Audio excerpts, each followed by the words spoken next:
Olá, aqui é o professor César Ferraz com mais uma aula de história, dessa vez República Oligárquica, né? O encerramento, né? Um panorama, tá? Do encerramento da República Oligárquica, né? E também correção das atividades dessa introdução à República Oligárquica que nós tivemos. Então, assim, para falar sobre o encerramento da República Oligárquica, a gente tem que falar que a população ela está cansada, né, de um grupo econômico dominar de maneira fraudulenta a política nacional. E a população, o povo, não tem voz. A população não consegue participar, influenciar, decidir na política.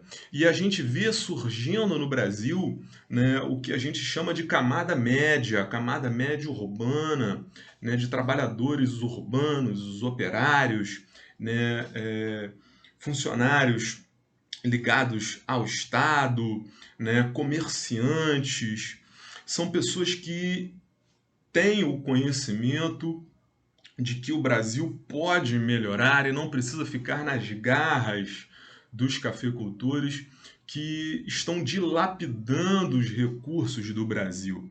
Então a gente vai falar aqui de dois movimentos importantes, né? Um que é, digamos assim, o pontapé para o fim da República Oligárquica, tá?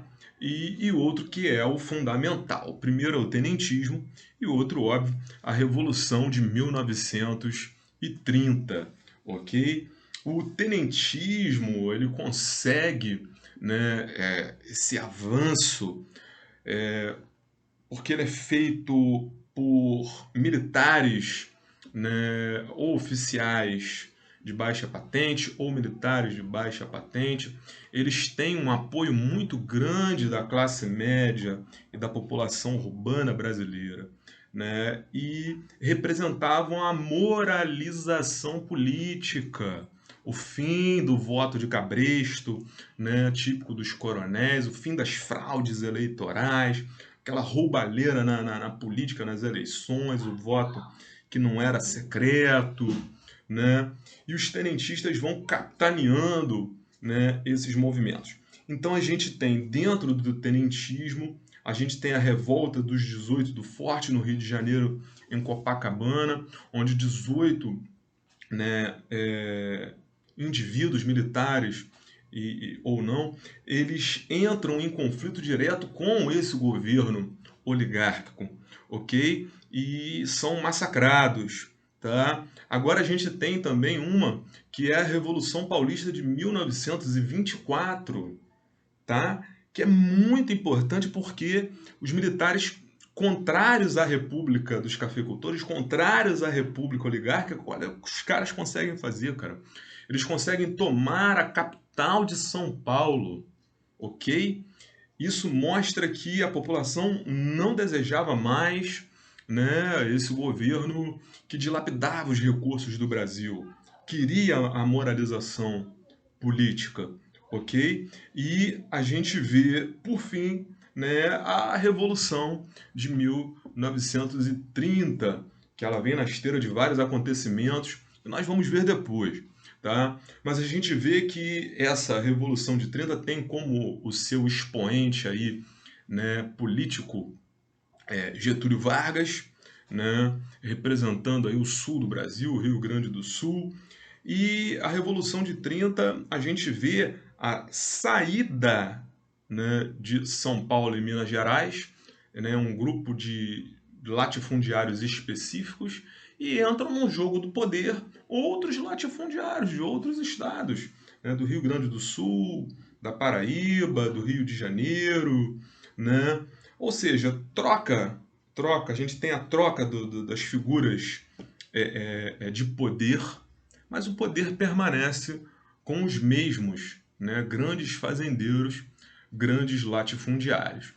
E a ideia era, vamos acabar com o governo dos latifundiários, né, moralizar a política, mas a gente vê outro grupo de latifundiários entrando no poder e mais, Getúlio Vargas, né, representante aí máximo do Rio Grande do Sul, ele vai pouco a pouco assumindo o poder total, né, após o fim da República Oligárquica, ok? Agora, vamos aqui para a correção das nossas atividades. O que foi a República Oligárquica? Né? A gente tem aí, República Oligárquica simplesmente foi o governo dos cafeicultores, os produtores de café estavam aí no poder. Explique a política dos governadores, tá? Os latifundiários, eles fraudavam as eleições, eles conseguiam se eleger e não eram fiscalizados, porque quem fiscalizava era um órgão ligado ao presidente, né? E veja só, esses governadores, esses latifundiários, eles conseguiam votos para o presidente. Então era uma troca de favores, né? Os latifundiários fraudavam as eleições em suas regiões, em suas localidades, né?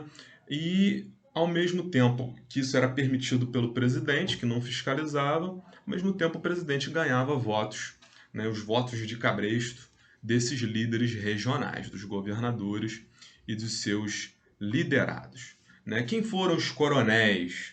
Os coronéis, eles nada mais são do que os latifundiários, né? Os donos de fazendas, fazendas imensas, né, que tinham um grande poder econômico, donos de terras, óbvio, né, mas não era só isso.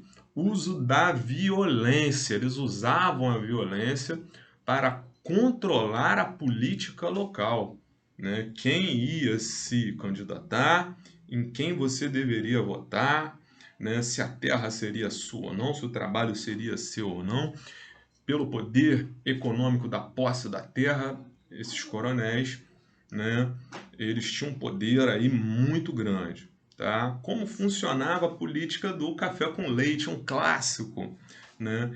A alternância na presidência entre São Paulo, produtora do café, e Minas Gerais, né, que era aí a produtora de gado, ok? Enquanto um estava na presidência, o outro aguardava a sua vez, tá bom? Existiam fraudes eleitorais no período? Existiam e muito, né? O voto era aberto, né? Então era conhecido como voto de cabresto, né? As pessoas eram forçadas a votar no candidato do coronel.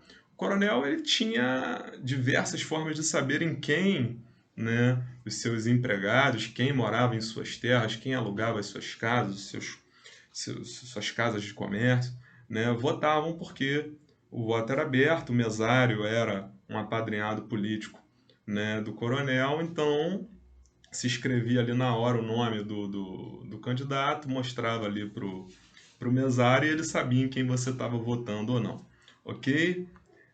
Como surgiram as primeiras indústrias no Brasil, né? Essas primeiras indústrias, elas surgem do lucro dos cafeicultores. Como assim? Né? Não são todos os cafeicultores, a gente tem os do Rio e de São Paulo, mas a indústria ela surge entre os cafeicultores paulistas, do Oeste paulista, que são riquíssimos, que realmente mandam na política brasileira.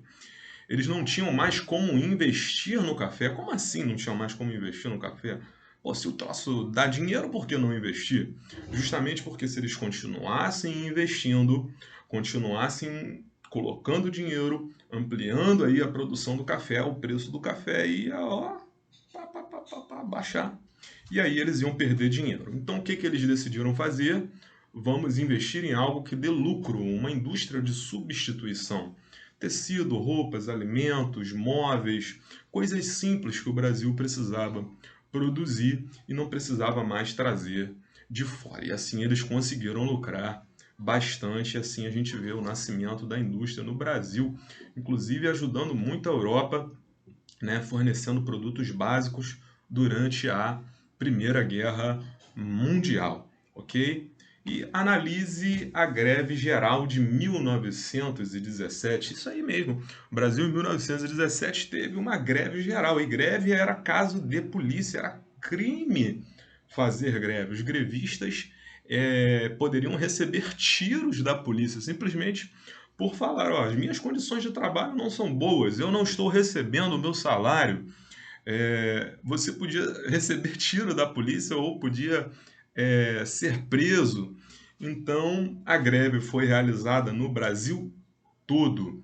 Então, a reivindicação eram salários dignos, né, que o salário mínimo fosse cumprido, uma jornada não de 16 horas, mas de 8, a possibilidade de se reunir, dos trabalhadores se reunirem e discutirem as condições de trabalho, que hoje para a gente é normal, né? Condições de trabalho, que não fossem assim, um local insalubre que causasse doenças, malefícios, né?